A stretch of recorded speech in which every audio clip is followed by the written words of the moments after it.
রোজা রেখে থুতু গিলে ফেললে রোজা হবে কিনা, কিংবা নির্ধারিত কতটুকু থুতু ফেললে পরে রোজার কোনো ক্ষতি হবে না, এই বিষয়টি অনেকেই আমাদের কাছে জানতে চেয়েছেন। এই বিষয়টির স্বচ্ছ এবং স্পষ্ট ধারণা দেওয়ার জন্য আমি সৌদি আরবের প্রখ্যাত স্কলার শেখ সালেহ আল উসাইমিনের বিখ্যাত গ্রন্থ শারহুল মুমতি থেকে বিষয়টি খুব সুন্দরভাবে কোট করেছি। থুতু কিংবা লালা এর নির্ধারিত কোনো পরিমাণ আছে কিনা, যে এতটুকু পরিমাণ গিলে ফেললে পরে রোজা হবে না এবং এতটুকু থুতু ফেললে পরে রোজাটা পুঙ্খানুপুঙ্খভাবে হবে, এর সঠিক সমাধান পাওয়ার জন্য অনেকেই আমাদের কাছে প্রশ্ন করেছেন।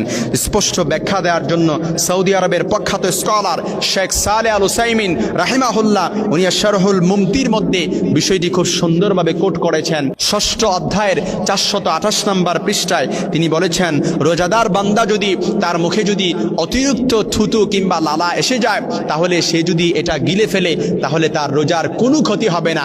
এক্ষেত্রে যদি অত্যাধিক পরিমাণ বেশিও হয় থুতুটা, এর পরিমাণ বেশি হলেও ওইটাও গিলে ফেললে তার রোজার কোনো ক্ষতি হবে না। তবে সতর্ক হচ্ছে, সেটা যদি কফ হয় তাহলে এই কফটা গিলে ফেলা তার জন্য নাজায়েজ।